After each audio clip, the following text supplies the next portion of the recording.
एक ऐसा विधानसभा का सीट जहां पे उपचुनाव होने वाला है और जिसकी वजह से लालू यादव जो है कहीं ना कहीं गठबंधन धर्म का पालन तक नहीं कर रहे हैं।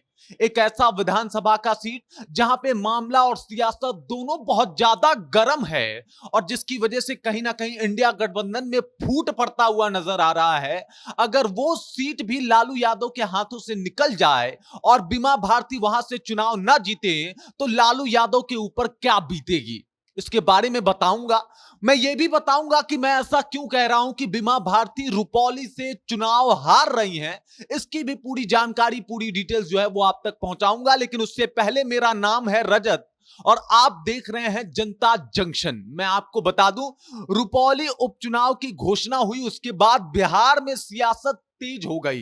सभी पार्टियां आमने सामने आ गई और कहीं ना कहीं यह माना जाने लगा कि गठबंधन में इस बार फूट पड़ने वाले। एनडीए में भी यह चर्चा चल रही थी, इंडिया में भी यह चर्चा चल रही थी। एनडीए ने तो अपने दलों को संभाल लिया और जेडीयू के कलाधर मंडल को सपोर्ट कर दिया।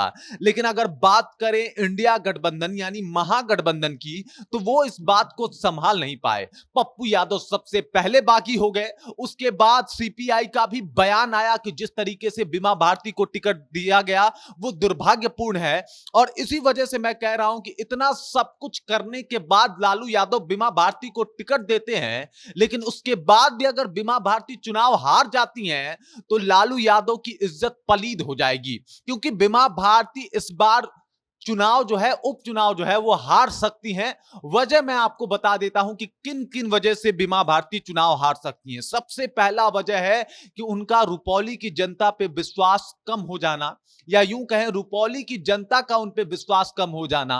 पहले जब वो 5 बार विधायिका रही हैं तो बहुत शानदार उनका कार्यकाल माना जाता है।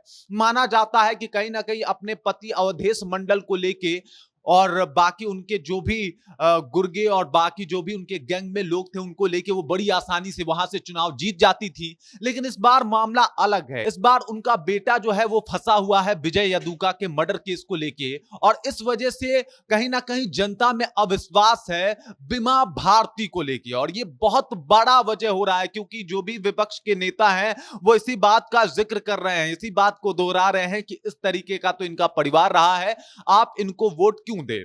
उसके बाद आ जाते हैं जातिगत बातें कर लेते हैं थोड़ी सी, क्योंकि बिहार में जब भी चुनाव होता है जाति की बातें आ जाती है।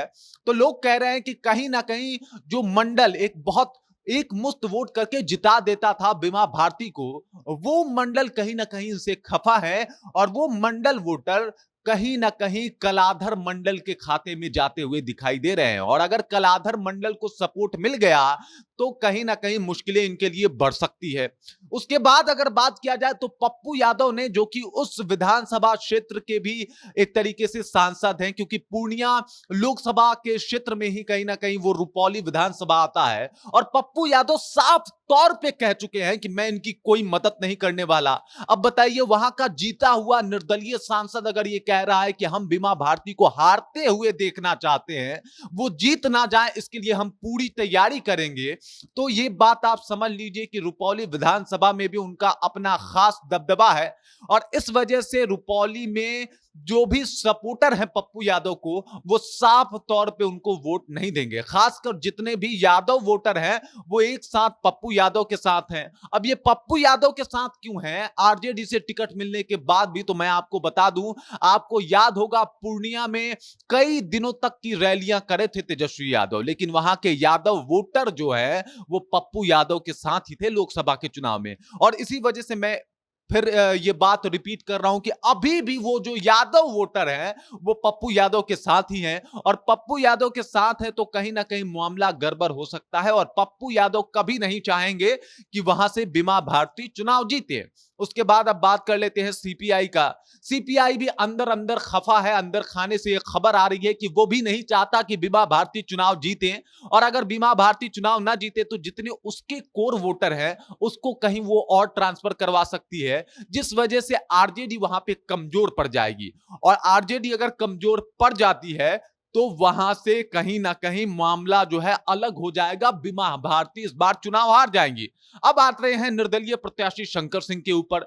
शंकर सिंह 2005 में विधायक भी रहे हैं और अगर बात किया जाए तो 2020 के चुनाव में दूसरे नंबर पे रहे थे, यानी कड़ा टक्कर दिया था। इस बार वो निर्दलीय मैदान में कूदे हैं, पहले चिराग के पार्टी से वो मैदान में कूदे थे, लेकिन शंकर सिंह के साथ जितने भी राजपूत वोटर हैं वो बड़े मुस्तैदी के साथ उनको वोट करते हैं, उनके साथ सपोर्ट में आ जाते हैं, उनको सपोर्ट करते हैं, उनको वोट करते हैं। और ये बताता है कि ये वोट तो उनको ही ट्रांसफर होने वाला है, या फिर अगर वहां का वोट कटा भी तो वोट जो है वो सीधा जेडीयू को जाएगा बीजेपी की वजह से। मतलब आप समझ जाइए कि कहीं ना कहीं फायदा जो है वो जेडीयू को यहां पे हो रहा है, और सबसे ज्यादा नुकसान जो हो रहा है वो बीमा भारती को हो रहा है।